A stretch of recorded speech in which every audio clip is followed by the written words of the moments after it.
कभी कभी ज़िंदगी में ऐसे मोड़ आ जाते हैं जहाँ पे हम पूरी तरह से टूट जाते हैं। हम बहुत दुखी हो जाते हैं। हमें ऐसा लगता है जैसे पूरी दुनिया हमारे खिलाफ़ हो गई हो। हमें ऐसा लगता है कि अब सब कुछ ख़त्म हो चुका है और कुछ करने को नहीं रह गया है।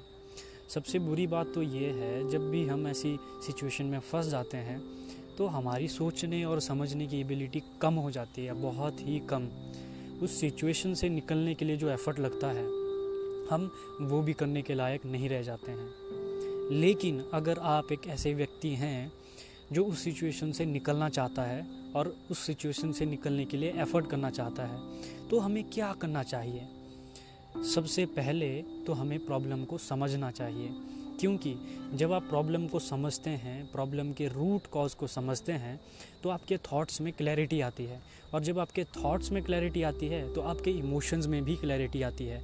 और जब आपके इमोशन में क्लैरिटी आ गई तो वहाँ पे आपका जो पेन है, जो साइकोलॉजिकली आप पेन सफ़र कर रहे हैं, वहाँ पेन कम हो जाता है जब आपके जो है इमोशंस क्लियर हो जाते हैं। अब मेन सवाल ये आता है कि अपने इमोशंस को क्लियर कैसे करें, मतलब प्रॉब्लम को कैसे समझें।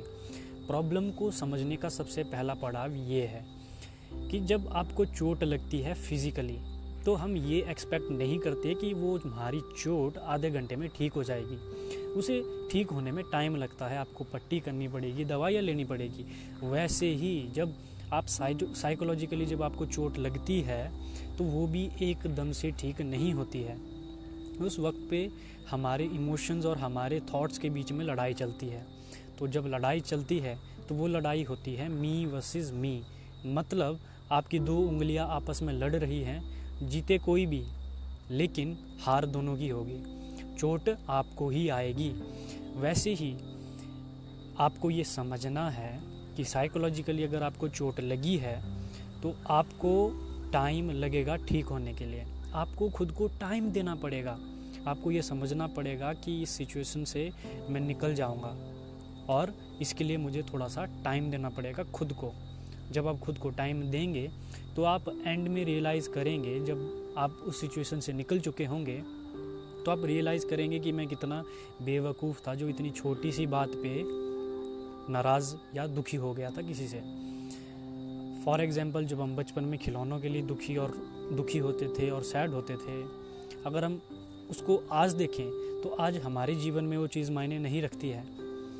और दुख और सुख सिर्फ एक नज़रिया है।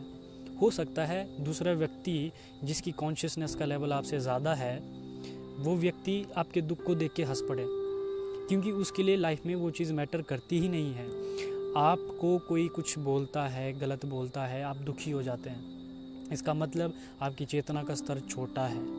और दूसरी तरफ एक और व्यक्ति है जो बिल्कुल भी ये परवाह नहीं करता कि लोग उसके बारे में क्या सोचते हैं, इसका मतलब उसकी चेतना का स्तर ऊंचा है और उसके थॉट्स और इमोशंस में क्लैरिटी है और उसे साइकोलॉजिकल पेन कम होती है या उसे चोट लगती ही नहीं है।